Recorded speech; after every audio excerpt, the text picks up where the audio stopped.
5 minutes after 10 o'clock, it is time for Ocala Magazine Radio. Kelly Hart is in the studio. She is your hostess with the mostess, and she has a guest today. Good morning, Kelly. How you doing? Good morning. How are you? Pretty good. Good Friday. It is Friday, and it is Good Friday. It is Good Friday. So it's a good Friday. It is a good Friday. Yes, and hopefully maybe some good weather will come with this Good Friday. I'm not so sure about that. Yeah, well, we can cross our fingers and You get hope. two goods. That's good enough. Yes, I do have a guest with me this morning. Her name is Avalicia Dillon, and her reason for being here this morning is this month's Ocala Magazine was our beauty and home issue. And every month when we sit down and brainstorm what we're going to do for each issue, we try to think about what we did last year or if we've done something similar, and always try to do something a little bit different. So usually for beauty issues, when you open up magazines, you see a lot of trends, beauty trends and tips and things about makeup and things about plastic surgery. And beauty has in some way been defined now as looking perfect. How do we do that? How do we achieve this perfect look? And makeup, how do we apply our makeup perfectly? How do we get fit and skinny? And so no one really talks about this idea of just kind of accepting the way that you are and feeling beautiful the way that you are and inner beauty. And we've somehow let this idea of outer beauty dominate the way we define it. So when we started brainstorming beauty, of course we did want to talk about appearance. And you'll see in this issue we have a beautiful photo spread that we shot at 11 East downtown. We had several different salons participate and do hair and makeup, and it's really over the top and phenomenal. And it really focuses on exterior beauty and accentuating exterior beauty. But to complement that, we wanted to do a feature on inner beauty. So as the writer of that story, I started to try to uncover what is inner beauty. Is it personality? Is it characteristics? Is it something we're born with? Is it something that we can improve on over the years? And how can we do these things? And so when we started to figure out how I was going to write this, and we had to conceptualize the idea for the spread layout, I've always really been fascinated by some of the marketing that larger corporations do. Like the Dove Company has done some amazing marketing where they get ladies and just down to almost their underclothes and just the way that they are. And they really have tried to hammer home this idea of inner beauty, which I've always thought was kind of ironic that they sell beauty products to enhance our outer beauty and improve our outer beauty, but their marketing is targeting this feeling of confidence within ourselves and inner beauty. So I thought, why don't we do this? Why don't we try to somehow kind of mimic that idea? And I got with Jessie Miller, our creative director, and we said, let's do that. Let's find a couple ladies, maybe 2 or 3 ladies that would be willing to come in maybe a sports bra or a leotard or spandex, just as minimal as we can while still maintaining, a classy front, and see if we can't somehow pull this off. And so, okay, let's do that. We'll find 3 or 4 ladies.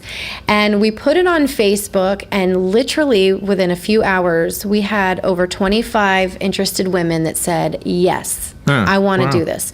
We were really blown away because we thought, okay, if we can't find 3 or 4 ladies, we'll have some kind of a backup strategy. And that was not the case. And I was getting inboxed with some ladies' messages saying, I just had a baby.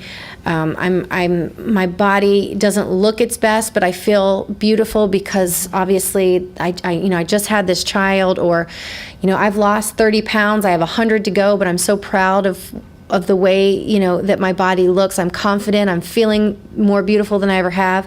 We had some older ladies that thought, said, this is the way my body has aged. This is the body God gave me. I'm going to embrace it. Every woman that came in had a different reason for participating. And the day of the shoot, we had right at 30 women. If you see the spread, it's a beautiful 6-page spread, and every page is just woman after woman after woman. Different ages, different heights, different races, different body shapes, different body types. Some women with tattoos, some without, some with scars, some without.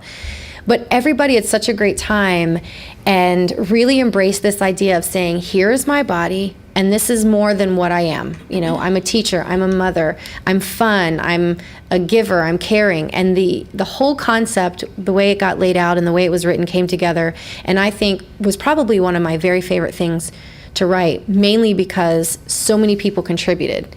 And it inspired Jessie and I so much after we got done talking to all of these women, like Avalicia, who came in for the shoot, that we said, I wonder if we should participate, because we've got such a response. We kind of felt a little inspired. And I was like, I don't know. I don't think I couldn't do that. I mean, goodness gracious, I'm not in the best shape I've been in. I don't want to do that.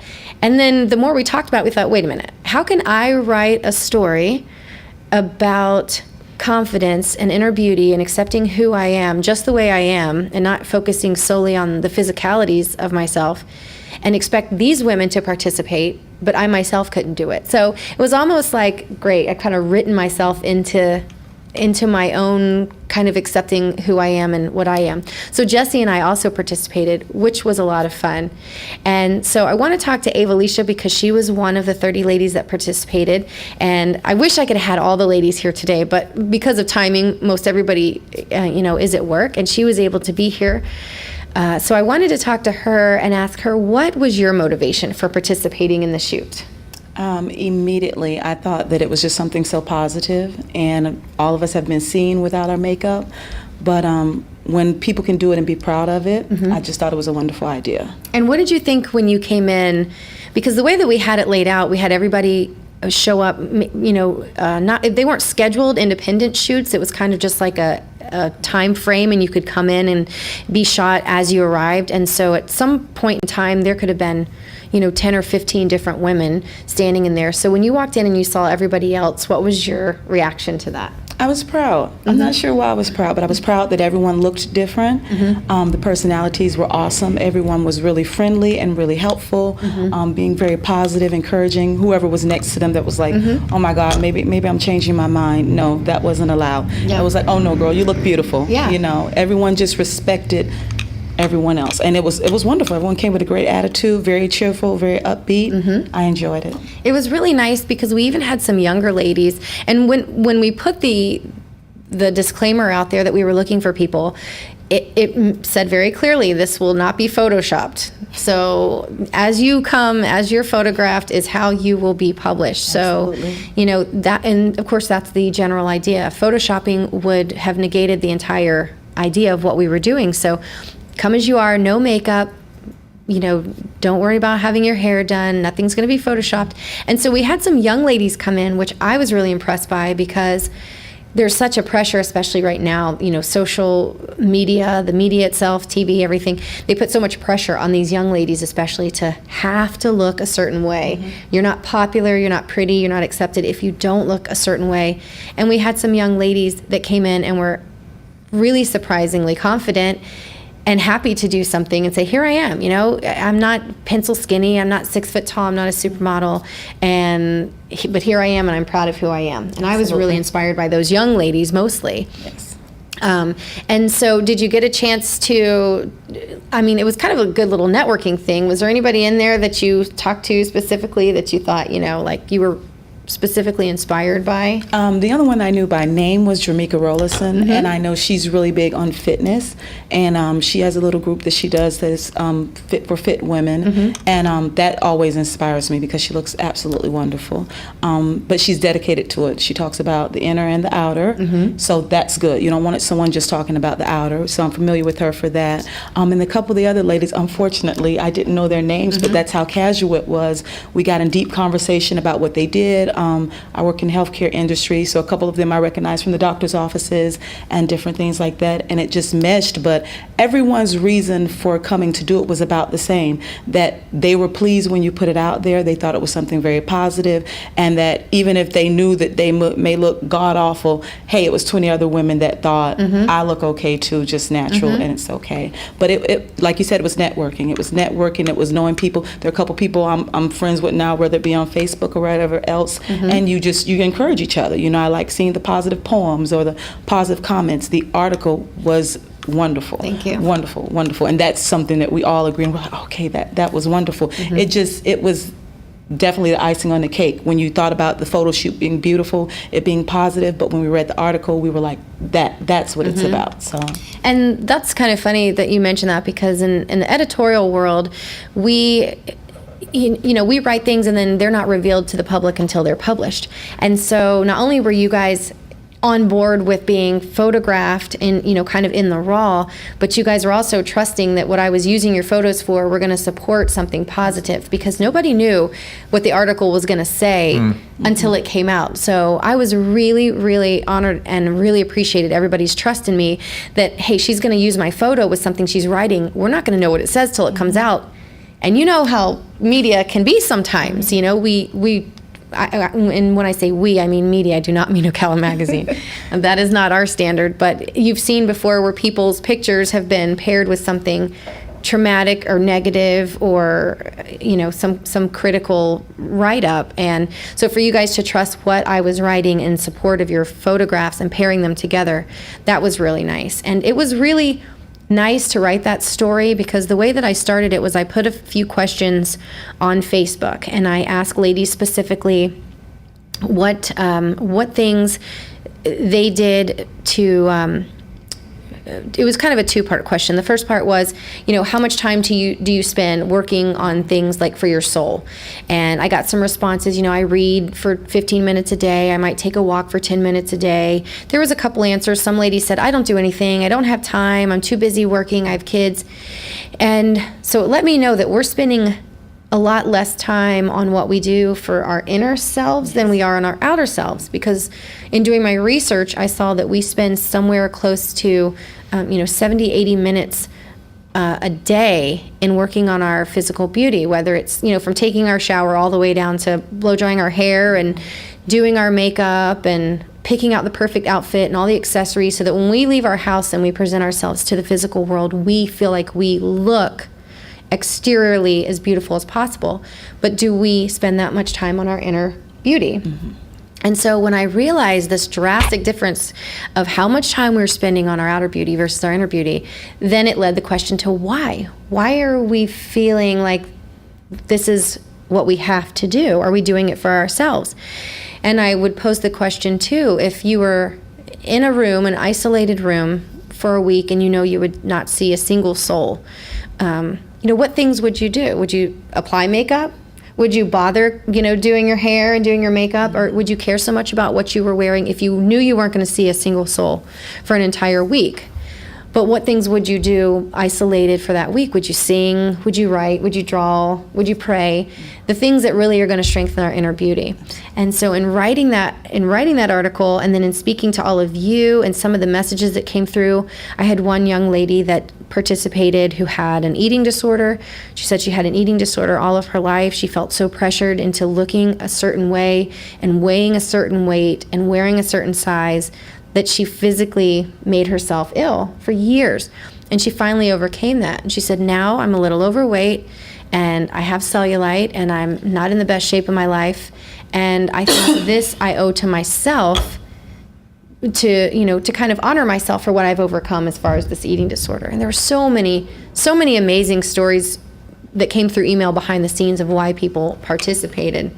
I think that that's just amazing that so many people were on board with that. And we've gotten some great feedback from the article itself. And that is always nice when people write in and they read something and they say, I wasn't able to participate, but you were speaking to me. This is exactly what I needed to hear. And I did mention in the article that I think a lot of the reason why we feel that pressure is because we're not given permission to not have to feel that pressure. And so in the article at the very end, I did write that this is your permission now to look in the mirror and be happy with your curves. This is your chance to get on the scale and to not even worry about what it says, but to worry about how happy you are. Focus more on how happy you are and what you're doing in your personal life, what kind of parent you are, what kind of friend you are, versus the pressures to feel, like you have to, there's some magic number that makes you perfect, or somebody that says, okay, your makeup's perfect, you look a certain way, and giving women permission. And so in saying that, I'll ask you, what are some of the things that you do personally to kind of make your inner self as beautiful as you are? Definitely read. Definitely spend time with my family and friends. Being a mother is probably my favorite thing. Yes. Because whatever I accomplish with them or whatever I do well with them, I feel reflects on me. Absolutely. And when they're happy, I'm happy. I have 2 sons, but recently adopted my 2 nieces last year.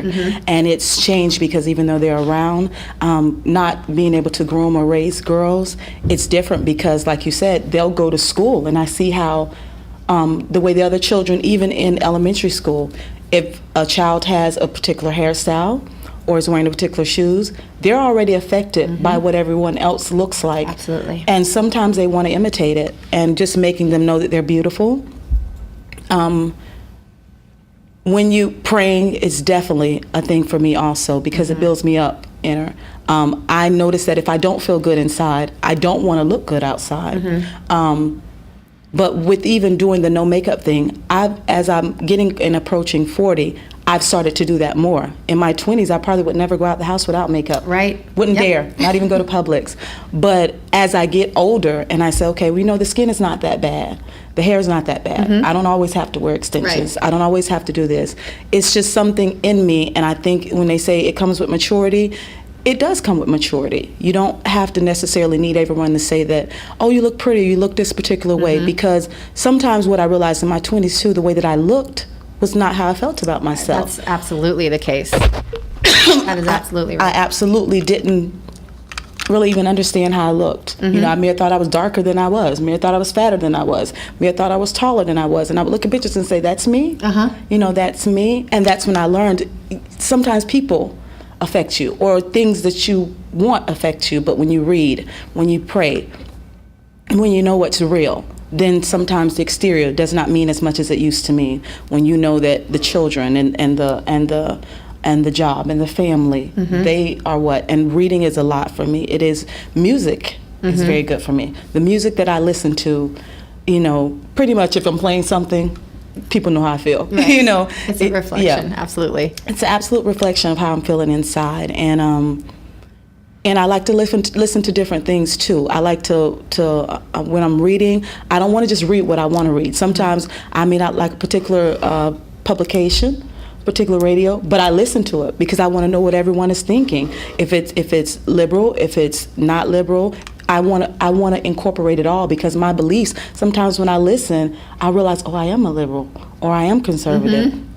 And you would think the opposite. And I just like that because to me, it gets me in touch with who I am. Because if I'm reading and saying, you know what, I agree with that. I may be a Democrat, but I agree with that. I absolutely agree with that. You can't just label yourself as one particular thing. When you read and when you study and when you listen and when you go out in the community, it gets you in touch with who you are. Because if you stay bottled up and you just worry about the exterior, there are plenty of things that I want to look better. But I have to be happy at my present state. Right. I may want to be 50 pounds less, but I have to be happy at my present state. And if it really is not pleasing, I need to lose that 50 pounds. Bottom line. But you can't get stuck and say, oh, I don't look like her and I can't wear that. You just have to make the package that you're in work. Right. And I think it's the idea of doing things that please you versus having to do things to conform or please other people. Absolutely. And I know the older that we get, I think that just becomes more apparent. And you realize when you're young, it was always nice for someone to say, you're popular, you're pretty, you know, all things that were kind of associated to your social status. And as I've gotten older, I know I have a much more fulfilling, it's more rewarding to me when someone says, you know, Kelly, you're really inspiring. What you said really inspired me. Yes. Or what you did influenced or motivated me to do something positive. Or, you know, you're creative. Things that as you get older, you realize are so much more valuable than someone saying, gosh, Kelly, you're pretty. It's like, okay, thanks. You know, or you're really ugly. Okay, thanks. You realize that both of those things kind of hold the same weight if you really don't care either way. If you care more about what people are saying about your character, your value, your moral compass, and those types of things.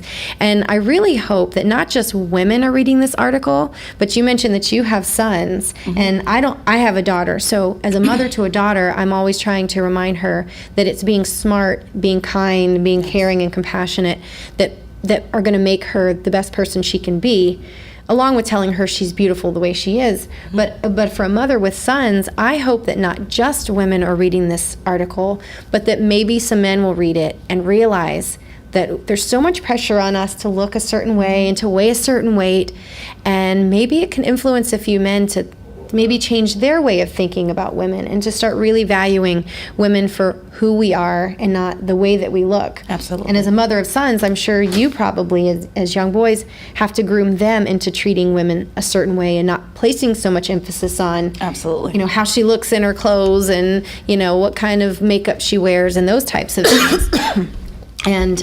And so that is why when I wrote it, I thought, yes, you know, this seems like it's a women's feature, and there were some men that said, hey, why didn't we get to participate? But their participation can be in taking the time to read the article, and if you can reach out to any of the women that participated and say, hey, wow, thank you for participating, or your courage was very influential, you know, your courage motivated me to think differently about the way that I feel about myself.